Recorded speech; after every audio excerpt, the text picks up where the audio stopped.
In modern times, adventurers have challenged the status quo, such as Thor Heyerdahl. Possibly his most notable voyage was known as the Kon Tiki expedition in 1947.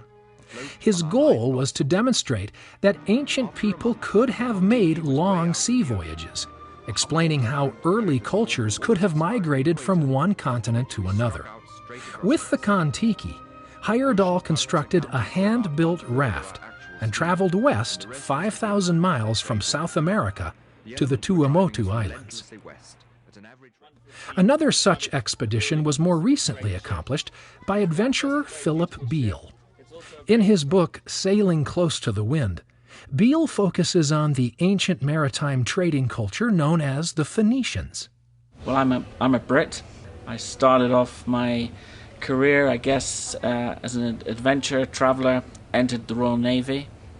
I sailed a couple of Her Majesty's ships, and then I decided that that wasn't quite enough adventure for me, so I wanted to get into and got into recreating the voyages of peoples migrating from one area to another area. When I was a 13-year-old, I had read the Thor Heyerdahl Kon Tiki expedition, so that was a huge inspiration for me, if you like. That was my initial inspiration. You know, I had looked at who were the first people to trade with Africa and around Africa, and that's where the idea of recreating Herodotus's voyage around Africa came from. History shows that the first to circumnavigate the continent of Africa was Portuguese explorer Bartolomeu Dias in 1488, only 4 years before the discovery of America by Columbus. Philip Beale's research of the Greek historian Herodotus led him to believe that long before Dias made this journey, it was conquered by the Phoenicians. About the time Lehi and his family were leaving Jerusalem in search of the Promised Land, the Phoenicians had become known as some of the best shipbuilders of that time, making them worthy candidates for extensive sea travel. They were also well known for trade, traveling to far-off places and returning with goods that were not indigenous to the Middle East. A lot of the academics just said, well, it's ridiculous, you can't do this, because there is no blueprint, there is no vessel that we know about from 600 BC that was, Phoenician or from the Eastern Mediterranean. It just doesn't exist.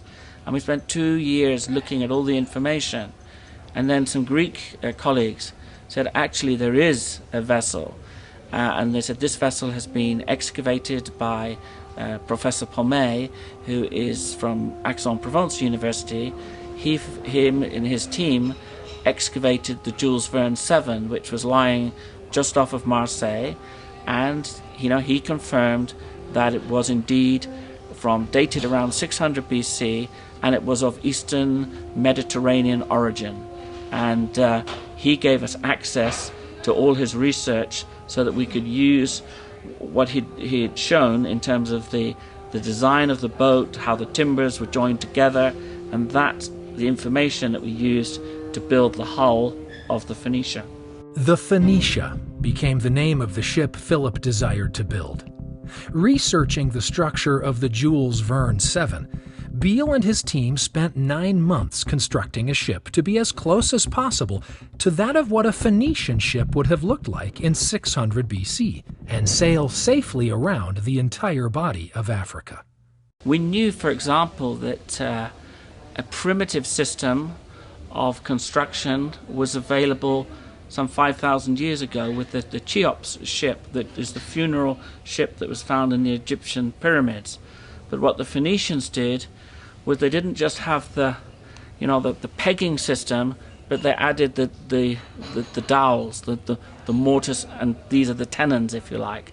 And this is what the Romans called it, the Phoenician joint.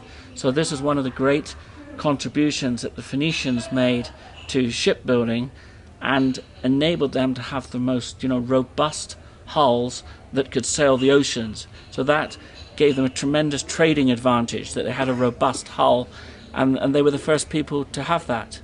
Starting in Syria, Philip and his crew traveled for 2.5 years, circumnavigating the entire continent of Africa. Will have proven that it could sail around Africa without any problem in a Phoenician boat. So, starting from Egypt and the Suez Canal, then we went to Sudan, the Yemen, down to the Comoros Islands, Mozambique, South Africa, up to St. Helena and the Azores, which is obviously Portuguese, and then into Gibraltar and back to Carthage in Tunisia, Malta, Lebanon, and Syria. So, yeah, we did quite an incredible tour of Africa and the Middle East. After sailing around the Cape of Good Hope and then heading north in the Atlantic, something interesting happened. The natural winds were sending the Phoenicia straight for the United States. When we crossed the equator, if we'd have just followed the winds at that point, we would have ended up somewhere between the Dominican Republic and Florida, sort of section, the Gulf of Mexico, but it would have been in that region somewhere. As the Phoenicia reached a mere few hundred miles away from the coast of Florida, the crew fueled another debate. Did the Phoenicians reach America 2,000 years before Columbus? This idea was sparked by another stop along the way, the Azores Islands. The Azores is an amazing, collection of islands, some 900 miles out into the Atlantic Ocean. The prevailing winds and currents come from the west.